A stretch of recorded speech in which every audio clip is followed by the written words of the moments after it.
Hello everybody and welcome back to my YouTube channel, and today's topic is about simplest route to crack GPAT series part 10, which will encompass biochemistry and biopharmaceutics and pharmacokinetics. So in today's session we'll be covering entire topics that are to be covered and are to be prioritized for your GPAT or any other competitive exams ka preparation. So firstly, that you think that you cannot miss is the classification of carbohydrates, proteins and lipids. So directly questions have been asked from the classification, like chitin is an example of dash polymer, insulin is an example of dash polymer. So you need to know that what is a polymer, what is the composition of also the questions have been asked upon if the dash is a polysaccharide, dash is a non-reducing sugar. So directly from classification. Next up are the tests. So there are certain tests, like for lipids there are so many tests like fats and oils. You have saponification, iodine, richer micelle, acid value, acetyl value, hydroxyl value. Then you have tests like Salkovsky, Lieberman, Burkhardt. Proteins mein you have Sagakuchi, Hopkin Cole, Pauli's test, Xanthoprotate, Newman's. So there are certain tests for carbohydrates as well, like biurate, Molish, Benedict, Barford, Selivanov, Felling, Tolan, Osazone. So you need to know the tests, the results. All you need to know is the test reagents, the color change, or if there is any particular ring, like in Molish test there is a ring formation of purple coloring at the junction. So you need to know the color and the reagent both. In Felling's test, Felling solution A, Felling solution B, which is copper sulfate and sodium potassium tartarate.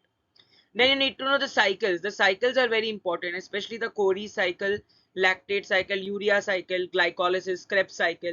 Intermediates are asked, like 5-carbon intermediate. Sometimes the ATP is asked, that how many ATP is generated. Sometimes the enzyme is asked, that dash enzyme is used to convert glucose to glucose 6-phosphate.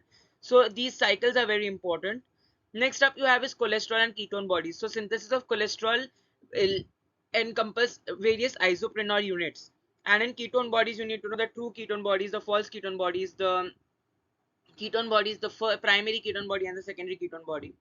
Speaking about the Bppk, so enzyme kinetics is very important. Michaelis maintained, like if V is greater than Vmax, is it a first order? Or if V is equal to Vmax, is it a mixed order or zero order? So that is important. And also in enzyme kinetics, you need to know the types, like the inhibitors, competitive, uncompetitive, non-competitive.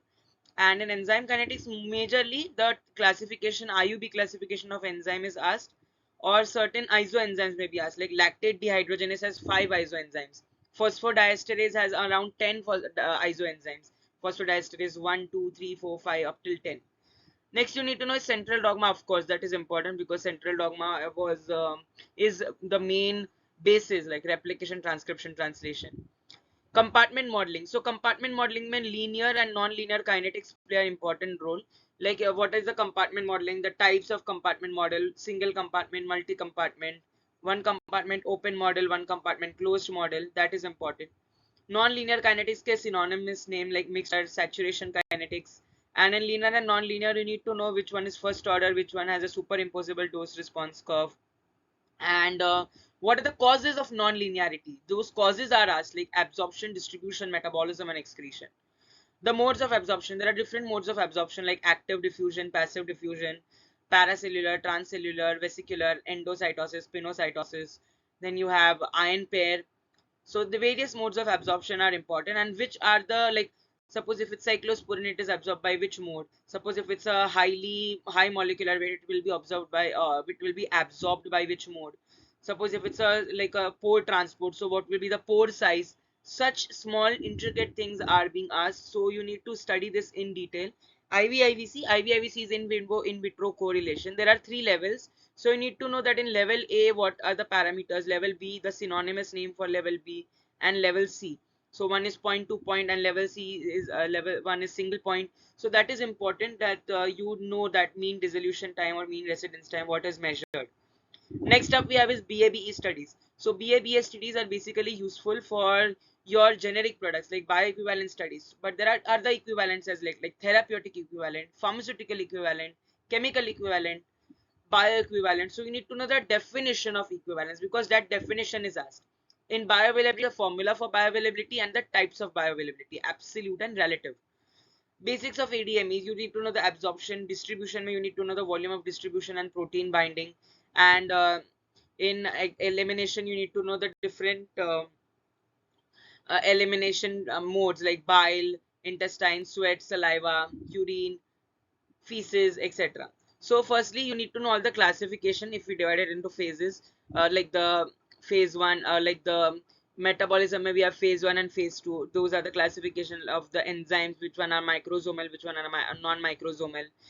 Classification of carbohydrates, proteins, lipids. Then you need to know the different ADR associated and metabolism. So like which one is glucuronidation, which one is a enzyme involved, what is the precursor, etc. And then you can revise, this is not Sparsh Gupta, you can revise all of this from Satyanarayan.